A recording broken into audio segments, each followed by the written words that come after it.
नमस्कार। तो आज हम भगवान विष्णु पर थोड़ी गहराई से बात करने वाले हैं।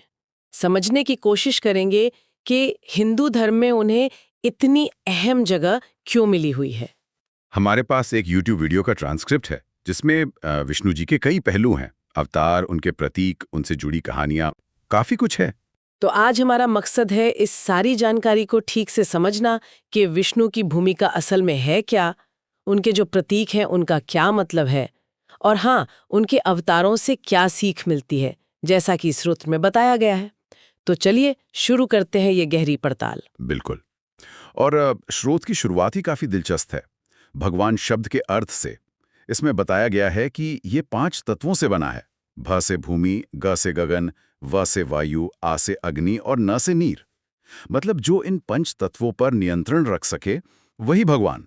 ये देवों से आप कह सकते हैं एक अलग स्तर है। और ये पदवी मुख्य रूप से त्रिदेव ब्रह्मा, विष्णु, महेश को दी जाती है इस विवरण के हिसाब से। हाँ, ये पंचतत्व वाला विश्लेषण तो काफी अनोखा लगा मुझे भी। और त्रिदेव को समझाने के लिए वो एटम वाली मिसाल भी दी है इसमें। जैसे प्रोटॉन, इलेक्ट्रॉन, न्यूट्रॉन से एटम बनता है, वैसे ही ब्रह्मा सृष्टिकर्ता, विष्णु पालक और महेश संहारक, ये तीनों मिलकर त्रिदेव बनते हैं और सृष्टि चलाते हैं। वो जीओडी वाला कॉन्सेप्ट भी, जेनरेटर, ऑपरेटर, डिस्ट्रॉयर। तो विष्णु हुए ऑपरेटर। एकदम सही कहा। ऑपरेटर यानी पालक, पालनहार। विष्णु का मुख्य काम यही है। देखिए, ब्रह्मा जी ने सृष्टि बना दी, शिवंत करते हैं, लेकिन बनने और मिटने के बीच का जो पूरा समय है, उस दौरान सृष्टि को बनाए रखना, उसको चलाना, उसका पोषण करना, ये सब विष्णु का काम है। वो सिस्टम को चलाते हैं। अच्छा, तो वो पूरी व्यवस्था संभालने वाले हैं। उनकी वो छवि तो बहुत ही प्रसिद्ध है, क्षीर सागर में शेषनाग पर लेटे हुए, और देवी लक्ष्मी पास में है। इस छवि के पीछे क्या खास बात बताई गई है? हाँ, वो बहुत ही आइकॉनिक छवि है। क्षीर सागर मतलब शांति और अनंत चेतना का प्रतीक। और शेषनाग, देखिए, नाम में ही है शेष, मतलब जो बचा रहता है। विवरण कहता है कि जब युगों के अंत में शिव प्रलय लाते हैं, सब नष्ट हो जाता है, तब भी कुछ शेष रह जाता है। शेषनाग वही हैं। वो विष्णु की शरण में है, इसलिए बच जाते हैं, क्योंकि विष्णु संरक्षक हैं। और देवी लक्ष्मी तो हैं ही, धन और सौभाग्य की देवी, उनकी शाश्वत संगिनी। शेषनाग का ये अर्थ तो सच में गहरा है। अच्छा, अब उनके वाहन पर आते हैं, गरुड़। उसके पीछे भी तो एक पूरी कहानी है ना? हाँ बिल्कुल, और बड़ी रोचक कहानी है। 2 बहनें थीं, कद्रु और विंता, ऋषि कश्यप की पत्नियां। दोनों ने संतान का वरदान मांगा। कद्रु ने मांगे 100 शक्तिशाली सर्पपुत्र। विंता ने मांगा कि पुत्र भले 2 हों, पर कद्रु के पुत्रों से ज्यादा शक्तिशाली हों। तो उन्हें 2 अंडे मिले। और फिर विंता थोड़ी अधीर हो गई, जैसा कहानियों में होता है। हाँ बिल्कुल। इस विवरण के अनुसार विनता ने उत्सुकता में एक अंडा समय से पहले ही फोड़ दिया। उससे निकले अरुण, जो पूरी तरह विकसित नहीं थे। वो गुस्सा होकर सूर्यदेव के सारथी बन गए। दूसरा अंडा सही समय पर फूटा और उससे निकले महाशक्तिशाली गरुड़। शरीर मनुष्य का, पर चेहरा और पंख पक्षी के। पर दिक्कत ये हुई कि तब तक एक शर्त हारने के कारण विनेता अपनी बहन कद्रु और उन सर्प पुत्रों की दासी बन चुकी थी। ओहो, तो गरुड़ को अपनी माँ को छुड़ाना था। हाँ, और सर्पों ने शर्त रखी कि गरुड़ स्वर्ग जाकर इंद्र से अमृत कलश छीन लाएं, तभी माँ आजाद होंगी। बहुत मुश्किल काम था ये, पर गरुड़ ने अपनी शक्ति से, कहते हैं, सभी देवताओं को हरा दिया और अमृत कलश ले आए। पर देवता इतनी आसानी से कैसे मान गए? विष्णु जी का क्या रोल था इसमें? नहीं माने। देवताओं ने विष्णु जी से मदद मांगी कि भाई, ये अमृत अगर सर्पों को मिल गया तो गड़बड़ हो जाएगी। तो विष्णु जी गरुड़ को रोकने पहुंचे। दोनों में भयंकर युद्ध हुआ। इस स्रोत में तो ये भी बताया है कि उसी लड़ाई के दौरान अमृत की कुछ बूंदें छलक कर पृथ्वी पर 4 जगह गिरी, जहां आज महाकुंभ लगते हैं। अच्छा। फिर क्या हुआ युद्ध का? युद्ध के बीच विष्णु जी ने ये महसूस किया कि गरुड़ ये सब अपने लिए नहीं कर रहे हैं, वो अपनी माँ को छुड़ाने के लिए अमृत ले जा रहे हैं। वो गरुड़ की निष्ठा और मातृभक्ति देखकर बहुत प्रसन्न हुए। तो उन्होंने एक युक्ति सुझाई। उन्होंने कहा, तुम अमृत कलश सर्पों को दे दो, तुम्हारी माँ आजाद हो जाएंगी। लेकिन जैसे ही वो पीने लगेंगे, मैं उसे गायब कर दूंगा, और बदले में गरुड़ हमेशा के लिए विष्णु के वाहन बन जाएंगे। वाह, ये तो बहुत बढ़िया समाधान था। गरुड़ मान गए। हाँ, गरुण सहमत हो गए। उन्होंने कलश दिखाकर माँ को मुक्त कराया और जैसे ही सर्प अमृत पीने को हुए, विष्णु जी ने उसे हटा लिया। सर्पों को अमृत नहीं मिला, पर विनिता आजाद हो गईं और गरुड़ अपने वचन के अनुसार विष्णु जी के वाहन बन गए। इस कहानी में तो कर्तव्य, त्याग, माँ के लिए प्यार और चतुराई सब कुछ है। गरुड़ की ये कहानी वाकई बहुत कुछ सिखाती है। और ऐसे ही गहरे अर्थ तो विष्णु जी के उन प्रतीकों में भी हैं जो वो अपने 4 हाथों में रखते हैं, उनका चतुर्भुज रूप। बिल्कुल, वो 4 हाथ और उनमें रखी 4 वस्तुएं, हर एक का अपना महत्व है, जैसा इस सामग्री में बताया गया है। पहला है शंख, पांचजन्य शंख। ये ध्वनि ऊर्जा का प्रतीक है। कहते हैं इसकी ध्वनि से सकारात्मकता आती है, नकारात्मकता दूर होती है। विवरण में इसके कुछ वैज्ञानिक फायदे भी बताए गए हैं। और हाँ, पुराने जमाने में युद्ध शुरू होने और खत्म होने की घोषणा भी शंख से होती थी। महाभारत रामायण में इसका जिक्र है। और दूसरा, उनका बहुत प्रसिद्ध सुदर्शन चक्र। इसकी शक्ति तो खैर सभी जानते हैं। हाँ, सुदर्शन चक्र, विष्णु का अपना अचूक अस्त्र, शिवजी के त्रिशूल जैसा ही शक्तिशाली। इसकी खासियत है कि ये लक्ष्य को भेद कर वापस आ जाता है। इस विवरण में एक कहानी का जिक्र है कि कैसे एक बार हनुमान जी ने गरुड़ और सुदर्शन चक्र दोनों का अहंकार तोड़ा था। गरुड़ को अपनी गति का घमंड था, चक्र को अपनी शक्ति का।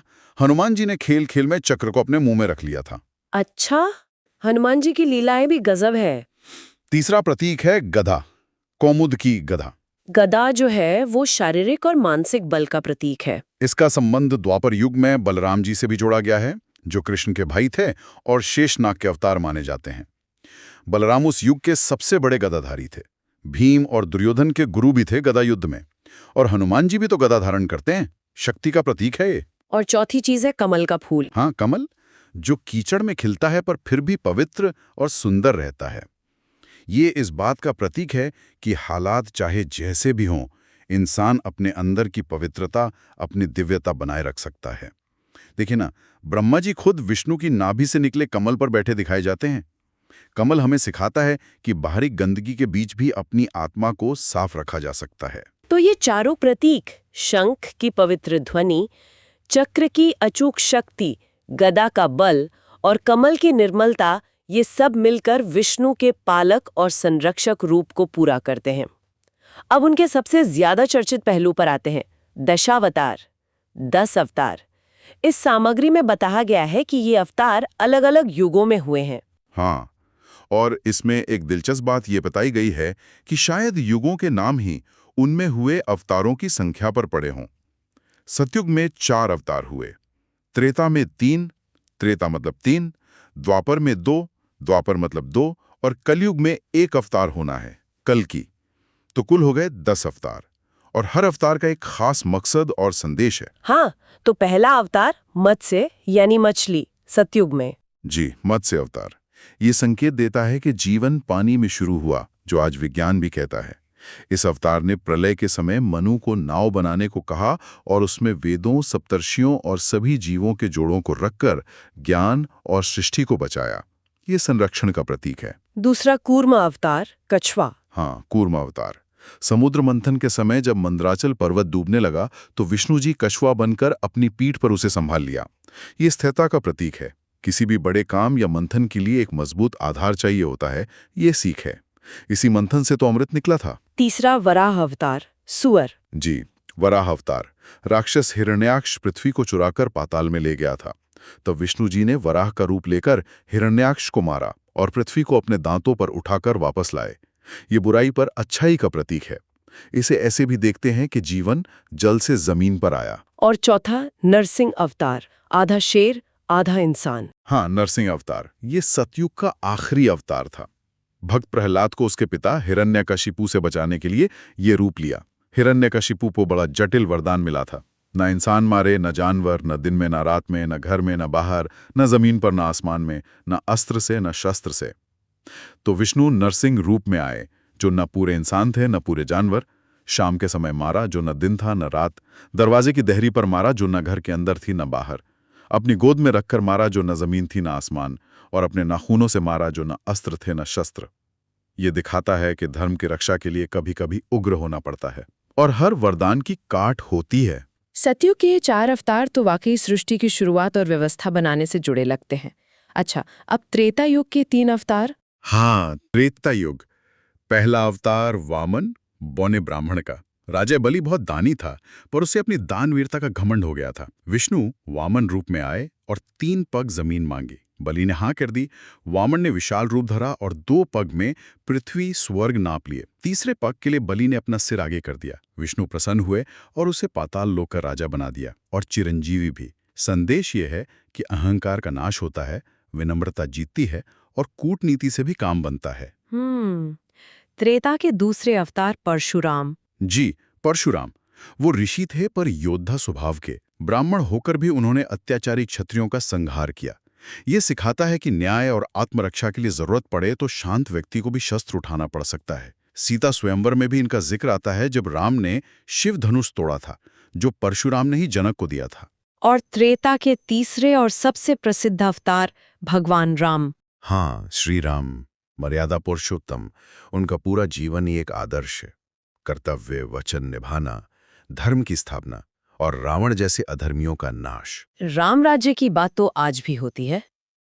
त्रेता के बाद फिर आया द्वापर युग, उसमें 2 अवतार। द्वापर और पहले सबसे महत्वपूर्ण अवतार भगवान कृष्ण। इस विवरण में एक सवाल उठाया है कि इस युग में विष्णु राम जैसे क्यों नहीं आए। जवाब है, युग बदल गया था।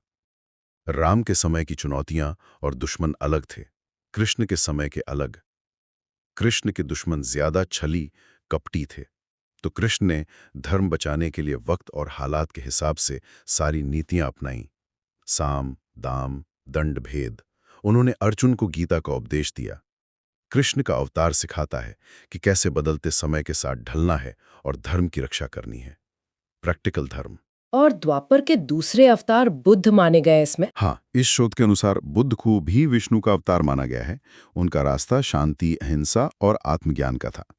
और इसमें एक दिलचस्प बात यह कही गई है कि शायद बुद्ध की शांति तक पहुंचने के लिए कृष्ण जैसे अवतारों का संघर्ष जरूरी था।